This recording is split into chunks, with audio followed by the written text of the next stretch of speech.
जय श्रीकृष्ण बालमित्रांनो, आपण बघतोय आता श्रीकृष्ण गोष्टीमध्ये अर्जुनाचं मनोगत व्यक्त करतोय अर्जुन.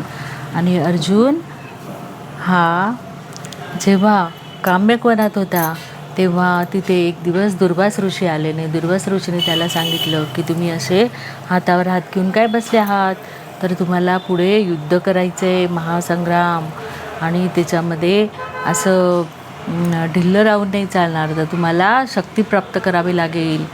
आणि मग त्यांनी सांगितलं की तू पाशुपत अस्त्र मिळवायला शिवशंकराची उपासना कर. आणि मग हा इंद्र 5 वर्ष पांडवांपासून दूर इंद्रकील पर्वतावर, गंधमादन पर्वतावर हा तपस्येला गेला. तपस्येला गेल्यानंतर त्याला तिथे एकटाच होता एवढ्या मोठ्या त्या वनामध्ये. तर रात्रीच्या वेळी लांडगे, कोल्हे, अस्वल, सिंह यांच्यापासून रक्षण करण्यासाठी त्यांनी एक पर्णकुटी बांधली. आणि त्या पर्णकुटीच्या अवतीभोवती खंदक केलं आणि त्याच्यामध्ये वर्षभर पुरतील एवढे लाकडं सगळे टाकले. आणि तो रोज रात्री लाकडं पेटवायचा आणि आतमध्ये एकाग्रतेने चिंतन करायचं शिवशंकराचं. असं त्यांनी तपश्चर्या रोज आणि वर्षभर पुरेल असं त्यांनी फळं आणि मध आपल्या कुटीमध्ये भरून ठेवलेलं होतं. आणि मग ते तपश्चर्या करत होता. आणि एक दिवस अशीच तपश्चर्या करता करता तिथे खूप वर्ष त्यांनी 4 वर्ष तपश्चर्या केली. आणि 5वं वर्ष जेव्हा आलं तेव्हा त्यांनी एक दिवस अशीच मृगाची म्हणजे कावीड हरणाची त्यांनी शिकार केली. आणि हरणाची शिकार करताना त्यांनी तो बाण चालवला आणि तेवढ्यात ते मृग म्हणजे ते हरिण मरून पडलं. आणि ते आपला शिकार घ्यायला गेला तर तिथे एक दुसरा पण मृगया करणारा उंच धिप्पाड धष्टपुष्ट असा तो आला. आणि त्याने सांगितलं की ही माझ्या बाणाची शिकार आहे. अर्जुनाने सांगितलं की नाही, ही माझ्या बाणाची शिकार आहे. आणि त्यांच्यामध्ये खूप द्वंद्वयुद्ध झालं. आणि मग वनवासाचे पहिले त्याच्यानंतर मग किरात धनुष्य आपल्या खांद्याला टांगून माझ्याकडे येताना दिसू लागला. मी थांबलो, तो माझ्यासमोर येऊन उभा राहिला. माझ्यापेक्षा कितीतरी उंच, सावळा, तेजस्वी, श्रीकृष्णाचं स्मरण देणारा आपल्या मधुर डमरूवाणीत म्हणाला, कृष्ण भक्ता, कौंतेय, पार्था, स्वतःला ओळखलं आहेस, तुझा परमसखा श्रीकृष्णाला ओळखलं आहेस, मला कसं काय ओळखलं नाहीस. मी चक्रावून त्याच्याकडे बघतच राहिलो. शतशृंगाच्या दरीतून घुमून आल्यासारखे त्रोटक शिवबोल माझ्या कानावर पडले. मी कैलासाधिपती शंकरोती इति शंकरा, ज्याच्या नामस्मरणातच असं सामर्थ्य आहे, तो साक्षात कैलासाधिपती शिवशंकर माझ्यासमोर उभा होता. मी खेचल्यासारखा त्याच्या चरणावर दंडवत घातला.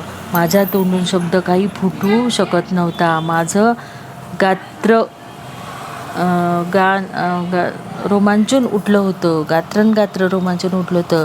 जसं श्रीकृष्ण मला हळूवार उठवून वर घेत असे तसेच शिवानंही घेतलं. त्याच्यासारखंच आपल्या विशाल वृक्षाचे दृढ आलिंगन घेतलं.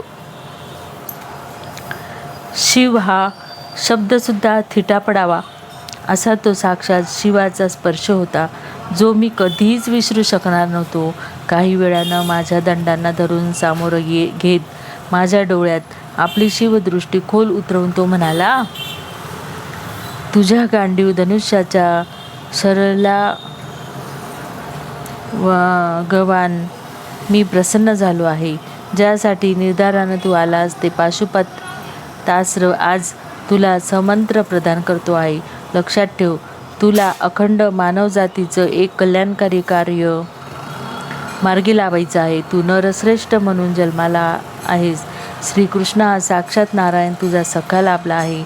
जिथे तो असेल तिथे धर्म असेल आणि जिथे धर्म असेल तिथे विजय असेल. तू यशवंतच होशील. माझे तुला कृपाशीर्वाद आहेत. 1. पाशुपतास्त्राचे दिव्य मंत्र. शिवानं आपले नेत्र मिटून हिमशिखरातून कोसळावा तसा त्याच्या डमरूवाणीतून एक एक मंत्र बोल सुटू लागला. माझेही डोळे मिटले गेले. आपोआपच माझ्या तोंडून त्या मंत्रबोलाचा पुनरुच्चार होऊ लागला. शेवटी ते शिवतेज अस्पष्ट म्हणाले, तथास्तु. मी डोळे उघडले. समोर किरात राजा नव्हता. त्या रात्री पर्णकुटीत मला अशी शांत शिवनिद्रा लागली की पूर्वी मी ती तशी कधीच अनुभवली नव्हती. दुसऱ्या दिवसापासून मला जाणवू लागलं की माझ्या चित्तवृत्तीत कितीतरी आमूलाग्र अंतर आलं आहे.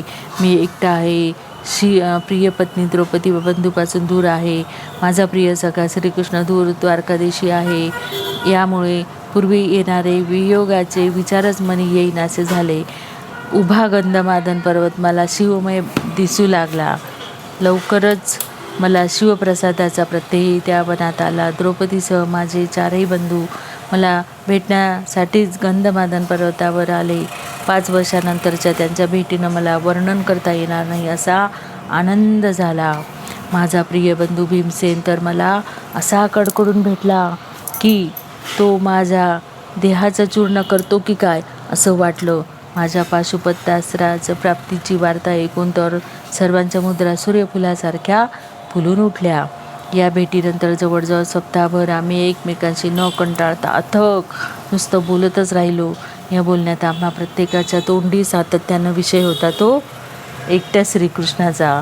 माझी पूर्वीची एकट्यासाठी उभारलेली पर्णकुटी आता पाडण्यात आली. त्या जागेचा खंदकाचा चर भरून भोवतीचं संरक्षक कुंपणही हटविण्यात आलं. पुढच्या वास्तव्यासाठी दूरवर कुबेर शिखर निवडण्यात आलं. तिथे प्रशस्त जागेचा घेर धरून आम्ही 5ही बंधूंनी इंद्रप्रस्थातील राजवास्तूसारखं प्रत्येकाच्या स्वतंत्र कक्षाचं पर्णकुटी संकुल उठवलं. आमच्या पांडव बंधूंच्या पर्णकुटी संकुलाच्या पलीकडेच धौम्य ऋषी आणि त्यांचे आश्रमकुमार याच आश्रम संकुलही उठलं. आम्हाला वनवासाला निघून 6 वर्ष झाली होती. आणखी 3-4 वर्ष तरी या गंधमादन पर्वताच्या कुबेर शिखरावर एकत्र राहायचं असं सर्वानुमते ठरलं. द्रौपदी आणि माझे 4ही बंधू गेली 5 वर्ष काम्यक वनातच वास्तव्याला होते. हे काम्यक वन तसं हस्तिनापुरापासून जवळ होतं. आता आम्ही एकत्र राहणार होतो. तो गंधमादन पर्वत हस्तिनापुराहून कितीतरी दूर होता. त्यामुळे आमच्या हालचाली आम्हाला या प्रसंगात लोटणाऱ्या दुर्योधन शकुनींना काही कळणार नव्हत्या. हे सर्व नियोजन अर्थात श्रीकृष्णाचंच होतं. गंधमादन पर्वताच्या कुबेर शिखरावर आम्ही 4 वर्ष राहिलो. हस्तिनापूर सोडून आम्हाला चांगली 10 वर्ष झाली होती. 11व्या वर्षाच्या प्रारंभीच आम्ही एक बैठक घेतली. हिमालयातील गंधमादन पर्वत सोडण्याचा सर्वानुमते निर्णय झाला. हा पर्वत आम्ही दुसऱ्या वेळी सोडत होतो ते एका कर्तव्यपालनपूर्तीच्या समाधानात. कुंतीमाता बिचारी एकटीच हस्तिनापुरात विदुर काकांच्या घरी होती. तिच्या चरणाचं दर्शन केव्हा घडेल असं आम्हा सर्वांना झालं होतं. गुडघे टेकून भुईला मस्तक भिडवीत आम्ही त्या घनदाट पर्वतादेवाला प्रणाम केले. पुन्हा या हिमालयातील पर्वतराजीचं दर्शन केव्हा घडणार सांगता येत नव्हतं. आमच्या या पर्वतीच्या प्रवासातील एक पडाव बद्री केदारावर पडणार होता. आम्ही या गंगेच्या तीर्थक्षेत्रावर आलो. एका शिवालयाच्या धर्मशाळेतील ओसरी उतरलो. तिथे नकुल सहदेव 3 दगडाची चूल मांडण्यात घडले. भीमसेन सरपणाची लाकडं आणण्यासाठी गेला. द्रौपदी स्वयंपाक शिजवायच्या तयारीला लागली. ज्येष्ठ युधिष्ठिर एका बैठकीवर बसून पाषाणी भिंतीला पाठ टेकून या सर्वावर देखरेख करू लागला. आवश्यक त्या सूचना देऊ लागला. मी एक माठ घेऊन पाणी आणण्यासाठी गंगा घाटावर गेलो. माठ पाण्यानं भरून एका बाजूला पाषाणी पायदंडीवर ठेवला. गंगेच्या स्वच्छ शुभ्र धवल पाण्यात उतरलो. स्नान आटपून बाहेर आलो. माठ खांद्यावर घेऊन घाटाच्या पायदंड्या चढू लागलो. पुढे येणारं अज्ञातवासाचं वर्ष कसं काढावं, कुठे काढावं या विचारातच गडलो होतो. घाटाच्या थोड्याशा पायदंड्या राहिल्या असताना धनंजया तू ही हाक मला मधाच्या कुंभातून कानी पडल्यासारखी मधाळ वाटली. आवाज तर पूर्ण परिचयाचा होता. माझ्यासमोरच्या पायदंडीवर एक तेजस्वी पुरुष श्रेष्ठ उभा होता. त्याच्या अंगावर साधीच शुभ्र वस्नं होती. विपुल कुरळे दाट मुक्त केस त्याच्या खांद्यावर ओढत होते. मला ती चर्या व तो आवाज कितीतरी परिचित व जवळचा वाटला. मी निरखून त्या पुरुषश्रेष्ठाकडे पाहिलं. ते तर आमचे उद्धवदेव होते. उद्धवदेव आपण म्हणत मी खांद्यावरचा माठ खाली ठेवून प्रथम त्यांची चरणधूल मस्तकी घेतली. त्यांनी मला वर उठवून कडकडीत आलिंगनात घेतलं. मी तातडीनं त्यांना विचारलं, तुम्ही इकडे कसे? आणि तेही या वेशात. ते हसून म्हणाले, आश्चर्य वाटलं अर्जुना, सांगतो. तुझे बंधू कुठे आहेत? द्रौपदी कुठे आहे? तुम्ही सर्व कसे आहात? त्यांचा एक एक शब्द ऐकताना कित्येक वर्षानंतर जीवाभावाचं कुणी भेटलं आहे या जाणीवेनं माझं मन मोहरून उठलं. देव माझ्यासोबतच चला. ते सर्व शिवालयाच्या धर्मशाळेत उतरलेत. मी खाली ठेवलेला माठ पुन्हा खांद्यावर घेतला आणि चालू लागलो. माझ्या मागून ते चालू लागले. आम्ही धर्मशाळेत आलो. मी कल्पनाही केली होती तसं प्रथम कुणीही त्यांना ओळखलं नाही. मग काही क्षणातच द्रौपदी मात्र चुलीपासून उठली. डोळे बारीक करीत दृष्टी उद्धव देवावर खिळवून जवळजवळ चित्कारलीच, हे तर आपले उद्धव देव इकडे कसे काय? मी पुढे आली. प्रथम तिने देवांना त्रिवार वंदन केलं. ती पुढे आली आणि ती दुसऱ्या क्षणी विचारलं, कृष्ण कसा आहे? कुठे आहे? आम्हाला भेटण्यासाठी येणार तरी केव्हा? तिने प्रश्नामागून प्रश्न विचारल्यामुळे माझा इतर बंधूंच्याही ध्यानी आलं. कोण आलंय ते? त्यांनीही देवाची चरणधुली घेतली. युधिष्ठिरानं अत्यंत आदरानं त्यांना हाताला धरून आपल्या बैठकीवर बसवलं. त्यानंही विचारलं, आपण इकडे कसे काय देव? तसं हसून ब्रह्मदेव म्हणाले, सांगतो, सगळं निवांत सांगतो. या वनवासात मात्र तुम्ही एकच प्रकृतीचं हडकलेलं दिसता आहात.